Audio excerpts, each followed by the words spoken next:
Bertemu. Ayah, bunda, doakan kami agar bisa membawa Ivana kembali, ucap Fajri serius. Iya, pergilah sayang, bawa adikmu pulang dan semuanya akan kembali seperti semula, ucap Fajira berkaca-kaca. Iya bunda, abang akan membawa dede pulang dan kembali berkumpul bersama kita, ucap Fajri memeluk Fajira dengan erat. Jaga diri baik-baik, apalagi kamu jangan sampai hal lain terjadi nanti, ucap Hartono.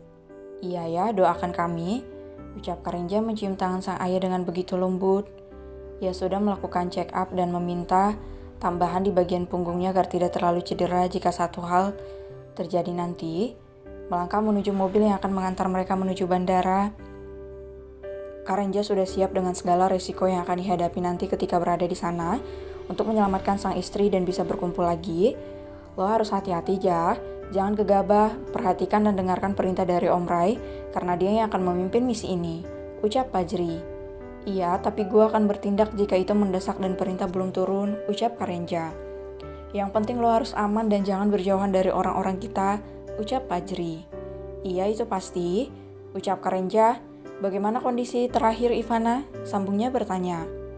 Dia sudah menyekap 2 orang pelayan dan Chelsea. Istri lo itu memang gila lo gak akan percaya dengan apa yang dilakukan kepada gadis itu, ucap Fajri tersenyum tipis. Itu udah biasa, dia memang gadis yang unik dan ya sedikit aneh, ucap Karenja tersenyum. Aku begitu merindukannya, sambungnya. Sebentar lagi kita akan kembali bersama, lo harus selamat karena kondisi kalian sedang lemah dan tidak baik-baik saja, harus saling melindungi dan bekerja sama, ucap Fajri. Iya itu pasti, jangan sampai nanti Ivana selamat malah aku yang melayang, ucap Karenja. Ingat, pengganti lo masih banyak, ucap Fajri. Sialan lo, ucap Karenja menatap tajam ke arah Fajri. Sementara pria tampan itu hanya tertawa karena berhasil menggoda Karenja. Hingga mobil berhenti di lobi bandara. Mereka segera turun dan melangkah masuk untuk check-in. Menggunakan masker, kacamata, dan topi, membuat 2 pria tampan itu tidak dikenali oleh orang lain, sehingga keberadaan mereka cukup aman dan tidak menimbulkan kecurigaan. Kurang dari setengah jam mereka segera menaiki pesawat dan terbang menuju negara Rusia. Ivana lagi dan lagi menghela napasnya. Ia bingung harus berbuat apa sekarang. Sudah ada 3 tawanan yang berada dalam kamar mandi dan membuatnya kesulitan untuk membersihkan badan dan membuang hajat. Citra dingin dan elegannya hilang di hadapan mereka semua.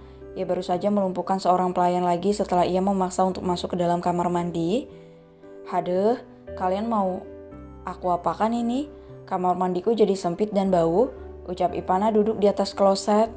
Ia memikirkan bagaimana caranya agar mereka tidak menyampah seperti ini. Apa aku harus menumpuk kalian di dalam bathtub? Tidak, itu hanya akan menyiksa. Apa aku mengurung kalian di dalam lemari? Tidak, pelayan yang lain pasti akan membukanya nanti. Harusnya aku bisa bersabar untuk menghajar kalian, ucap Ivana kebingungan. 3 pasang mata menatapnya dengan penuh dendam, takut dan juga tajam. Ivana mendelik kesal, ia baru saja mendapatkan pesan jika Fajri sudah berangkat untuk menjemputnya. Sudahlah, aku harus mempersiapkan diri untuk pergi dari sini, ucap Ivana keluar dari kamar mandi. Ia melihat senjata yang sudah didapatkan dari Chelsea dan 1 pelayan lainnya. Pistol dan sebuah pisau itu cukup untuk menghadang beberapa orang hingga ia mendapatkan senjata baru. Hanya ada 7 peluru yang bersarang di sana. Aku harus bisa menembak dengan tepat sebanyak 8 orang dan juga 1 pisau. Semoga abang membawa persediaan cukup banyak dan aku bisa melakukan banyak hal, ucap Ivana. Ia menatap kamera CCTV, ia yakin tengah diawasi oleh Fajri dan pemilik kamera itu sendiri. Aku jadi penasaran, siapa yang sudah menculikku dengan fasilitas mewah seperti ini, ucap Ivana.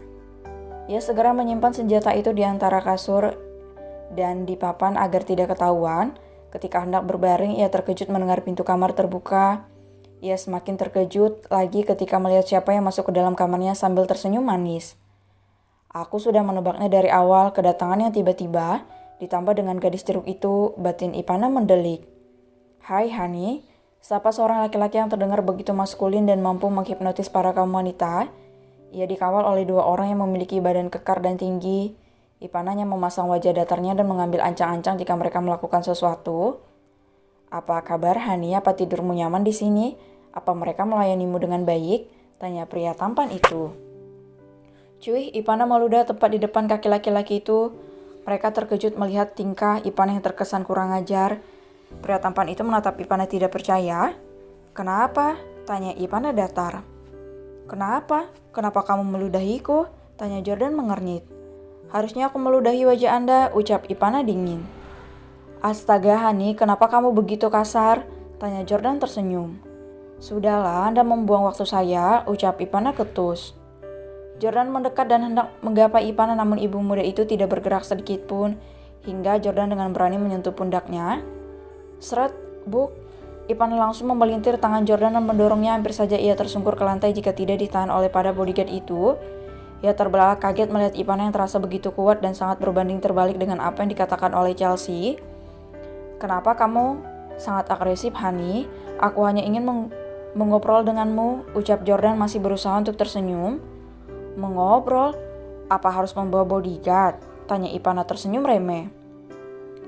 Jordan merasa terhina dan menyuruh dua pengawalnya untuk keluar. Kini hanya ada mereka berdua di dalam kamar itu.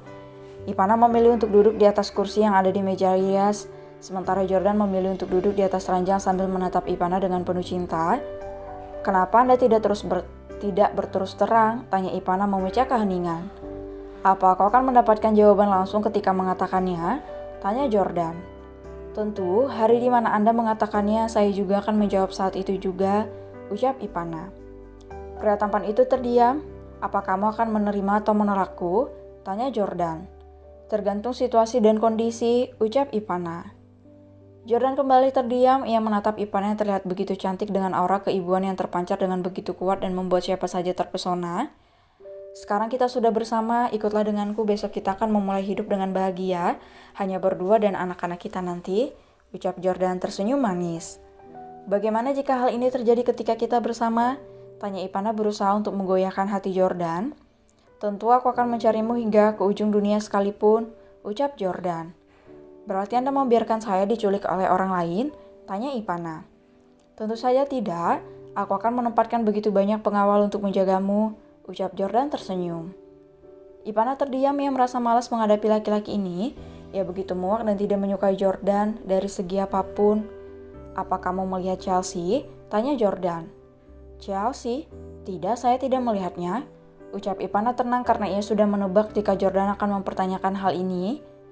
"Kemana gadis itu pergi? Padahal aku sudah mengatakan padanya untuk menjaga dan menemanimu selama berada di sini agar tidak bosan," ucap Jordan. "Harusnya saya mempertanyakan hal itu. Saya kesulitan untuk makan karena tidak sesuai dengan lidah dan lambung saya yang begitu sensitif," ucap Ipana. "Benarkah? Maafkan aku, Hani. Bagaimana kalau kita pergi keluar?" tanya Jordan tersenyum. "Apa Anda yakin jika saya tidak akan kabur?" tanya Ipana sinis. "Aku sudah menyiapkan rantai untuk mengikat kita nantinya," ucap Jordan tersenyum. "Apa saya boleh beristirahat?" tanya Ipana. Ya, silakan Hani, aku temani ya," tanya Jordan. "Tidak, saya tidak bisa tidur dengan orang asing," ucap Ipana. "Tolong jangan membantah," sambungnya. "Baiklah, selamat malam calon istriku," ucap Jordan terdengar begitu manis namun begitu menjijikan di telinga Ipana. Ia keluar dari kamar sambil tersenyum, sementara Ipana hanya bisa memasang wajah datar menggiring kepergian pria gila itu melalui ekor matanya. Setelah pintu tertutup, Ipana segera memberi penghambat agar orang luar tidak bisa membuka pintu itu lagi. Ipana memilih untuk tidur di atas ranjang setelah mematikan lampu utama dan menghidupkan lampu tidur. Semoga laki-laki gila itu tidak berani masuk melalui celah manapun. Selamat istirahat baby boy. Bunda sehat-sehat ya sayang. Semoga besok kita bisa bertemu. Batin Ipana tersenyum.